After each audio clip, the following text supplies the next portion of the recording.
오늘 하나님께서 우리에게 주신 말씀은 요한복음 1장 29절 말씀과 요한일서 4장 10절 말씀입니다.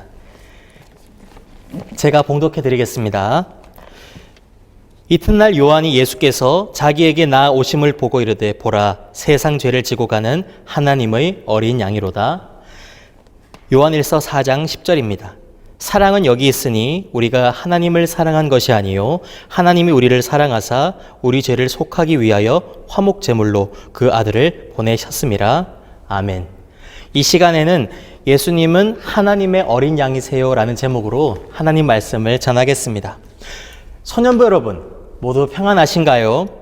전도사님은 지난 12월 수술을 하고 잘 회복되어 여러분과 함께하기 위해 이렇게 돌아왔습니다. 얼른 만나서 안부도 묻고 또 지난 3개월 동안 저를 지켜주신 하나님과 그리고 여러분과 함께하신 그 하나님에 대한 말을 얼른 나누고 싶어요. 하지만 코로나 바이러스로 인해 그렇게 하지 못하는 것이 무척 아쉽습니다. 그런데 바울 선생님이 로마 교회에 보내는 말씀에 있는 한 말씀 구절이 저에게 큰 감동이 되어 나눠보고자 합니다. 누가 우리를 그리스도의 사랑에서 끊으리요? 환난이나 곤고나 박해나 기근이나 적신이나 위험이나 칼이랴. 로마서 8장 35절 말씀. 아멘. 맞아요. 우리가 함께 모여서 이 소년부실에서 예배하지 못하더라도 그 어떤 것도 우리를 예수님의 사랑에서 끊을 수가 없는 것입니다. 그래서 제 몸과 마음은 무척 평안합니다. 여러분들도 모두 평안하시죠? 그러면 샬롬 하고 다 같이 서로 인사 나누면 좋겠습니다. 오늘은 사순절이 시작되고 맞는 두 번째 주일이에요. 그래서 우리를 위해서 십자가에서 죽으시고 부활하신 그 예수님에 대한 말씀을 들으려고 합니다. 여러분에게 있어서 예수님은 어떤 분이세요? 오늘 말씀 가운데 보면 예수님이 하나님 나라의 사역을 시작하실 수 있도록 준비한 어느 한 선지자가 예수님에 대한 고백이 나타나 있음을 볼 수 있는데 우리 함께 그 고백을 우리의 마음속에 새길 수 있으면 좋겠습니다. 여러분 요즘에는 집에 있는 시간이 무척 많아졌죠.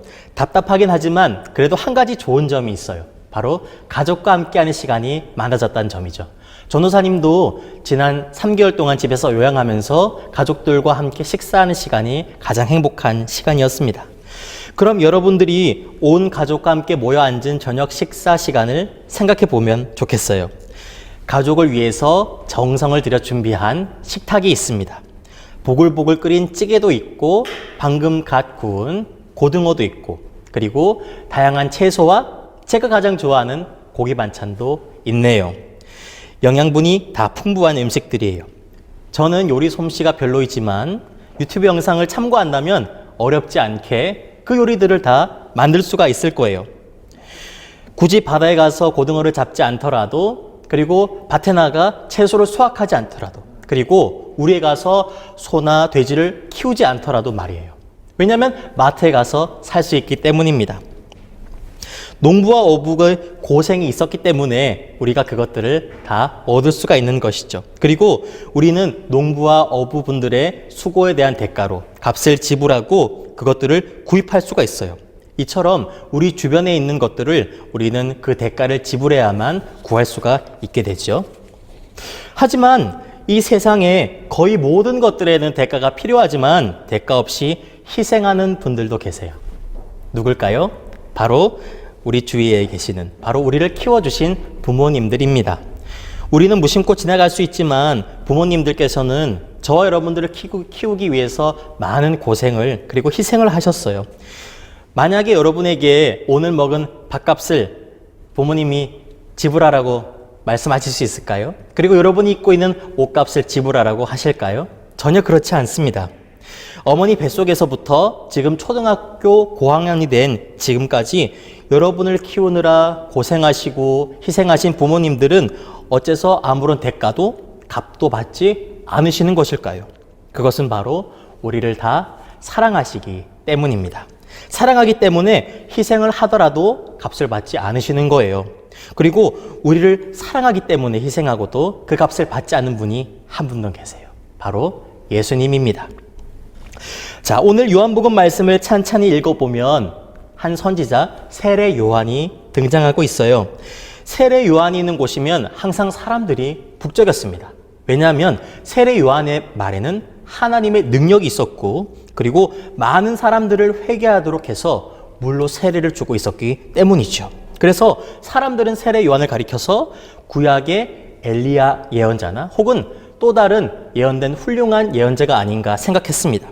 하지만 요한은 모두 아니라고 말하며 자신은 누군가를 기다리며 그분의 길과 사역을 준비하는 자라고 말하였죠. 그리고 다음 날 요한이 기다리던 바로 그분이 요한 앞에 나타났습니다. 그분은 바로 예수님이셨어요. 그리고 사람들을 향하여서 그 예수님을 가리켜 이렇게 소리칩니다. 보라, 세상 죄를 지고 가는 하나님의 어린 양이로다. 하나님의 어린 양. 하나님의 어린 양이 어떤 뜻인지 제가 알려드릴게요. 자, 첫 번째로 하나님의 어린 양은 하나님께 가장 귀하고 사랑받는 존재를 의미해요. 예수님 시대의 이스라엘을 제가 설명을 드리자면 이스라엘에서는 각 가정에 가축과 양을 키우는 우리가 집 안에 함께 있었어요. 그래서 집 밖을 나가기 위해서는 그 양과 가축들을 지나쳐야만 했지요. 따라서 각 집에서 기르는 가축들은 재산일 뿐만 아니라 한 지붕 아래서 살아가는 가족과도 같은 소중한 존재들이었어요. 그래서 예수님을 하나님의 어린 양이라고 말한 것은 예수님이 하나님께 아주 소중한 가족이시고 사랑받는 존재라는 의미인 것입니다. 그리고 두 번째로 하나님의 어린 양은 하나님께 제사 드릴 때 바쳐지는 제물을 의미해요. 이스라엘에서 드리는 제사 가운데에서 양을 바칠 때는 특히 어린 양을 바쳐야 했습니다. 그것도 흠이 아무것도 없는 어린 양으로 말이에요. 그래서 이스라엘 백성들은 죄를 지은 뒤에 어린 양을 잡아서 하나님께 회개할 수가 있었고 또 죄로 인해서 하나님과 깨어져 버린 관계를 회복하기 위해서도 이 어린 양을 바칠 수가 있었습니다. 마찬가지로 이스라엘 백성들에게 흠이 없는 어린 양 하면 생각나는 사건이 하나 있어요. 그것은 바로 출애굽 사건입니다. 하나님께서 종되었던 그 백성들을 출애굽시키시기 위하여 10가지 재앙을 내리시는 중에 마지막 10번째 재앙에 다다랐을 때 하나님께서는 집 문설주에 흠이 없는 어린 양의 피를 바르면 첫째 자손이 죽는 재앙을 피해갈 수 있다고 말씀하셨어요. 그 결과 이스라엘 백성들은 모두 그 심판을 피할 수 있었지만 온 애굽은 장자를 다 잃고 말았답니다. 바로 이 어린 양의 죽음으로 이스라엘은 구원을 받을 수가 있었어요. 세례 요한은 하나님께서 예수님을 보내신 그 이유를 정확하게 알고 있었던 것입니다. 하나님의 어린 양이신 예수님은 하나님께 너무나도 소중하고 사랑받는 존재이시면서 우리들이 지은 그 모든 죄의 짐을 대신 지기 위해 보내셨다는 사실을 말입니다. 그러면 여러분, 예수님께서는 어째서 아무런 값도 받지 않으시고 우리를 위해서 죽으신 것일까요? 그것은 마찬가지로 우리를 너무나도 사랑하고 계시기 때문입니다. 그래서 예수님께서는 이 땅에 내려오시면 수많은 고난과 슬픔과 아픔 그리고 십자가까지 지심을 알고 계셨지만 이 땅에 오신 까닭은 우리를 너무나도 사랑하셨기 때문임을 우리는 알 수 있어요. 자, 이제 사순절 두 번째 주일이 되었습니다. 이 두 번째 주간을 맞이하면서 우리를 대신해서 죽으신 그 예수님의 사랑, 하나님의 어린 양을 보내주신 하나님 아버지의 그 큰 사랑을 우리가 다 마음속에 기억할 수 있으면 좋겠습니다. 또한 우리를 위하여 가장 소중한 하나님의 하나뿐인 아들을 보내주신 그 사랑에 감사한 마음을 가지고 우리가 하나님께 응답할 수 있으면 좋겠어요. 그래서 사순절 둘째 주간을 보내면서 소년부 여러분 모두 사순절 동전 헌금을 드리고 또한 마태복음 말씀도 읽고 그리고 우리가 해왔던 대로 요한복음 말씀도 필사하면서 우리를 향한 하나님의 한없는 사랑 안에 거하는 저와 여러분이 되기를 소망합니다. 기도하겠습니다. 하나님 아버지, 사순절 두 번째 주일 하나님의 어린 양이신 예수님에 대한 말씀을 들었습니다. 이스라엘 백성들이 하나님께 회개하고 죄로 끊어진 하나님과의 관계를 새롭게 하기 위해 어린 양을 제사의 제물로 드린 모습을 통해서 우리를 위해 우리의 죄를 대신 지신 예수님의 사랑을 알려주셔서 참 감사합니다. 아무 값없이 우리를 사랑하시고 희생하신 예수님의 은혜를 기억하며 이번 한 주간도 살아가기에 도와주세요.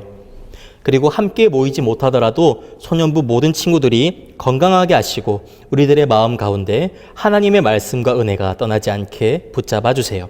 감사드리며 예수님의 이름으로 기도합니다. 아멘. 이제 주님 가르쳐 주신 기도로 예배를 마치겠습니다. 하늘에 계신 우리 아버지, 아버지의 이름을 거룩하게 하시며 아버지의 나라가 오게 하시며 아버지의 뜻이 하늘에서와 같이 땅에서도 이루어지게 하소서. 오늘 우리에게 일용할 양식을 주시고 우리가 우리에게 잘못한 사람을 용서하여 준 것 같이 우리 죄를 용서하여 주시고 우리를 시험에 빠지지 않게 하시고 악에서 구하소서. 나라와 권능과 영광이 영원히 아버지의 것입니다. 아멘. 이 시간에는 소년부 공동체를 위해 몇 가지 광고를 드리겠습니다. 자, 첫 번째로 지금 드리는 것처럼 주일날 영상 예배로 드리는 것은 다음 주일까지입니다. 그래서 유튜브와 교회 홈페이지를 통해서 함께 예배 드리기를 바라고요. 그리고 그 다음 주인 22일 주일에는 예전처럼 1부와 2부로 나누어 소년부실에서 함께 예배 드리겠습니다. 두 번째로 사순절 동전헌금입니다. 유쾌한 공동체와 함께하는 사순절 동전헌금은 2월 26일 수요일부터 4월 11일 토요일까지 매주 주일을 제외하고 40일 동안 매일 100원씩 헌금하고 말씀을 묵상하면 됩니다. 그리고 봉헌은 부활주일인 4월 12일 날 하시길 바랍니다.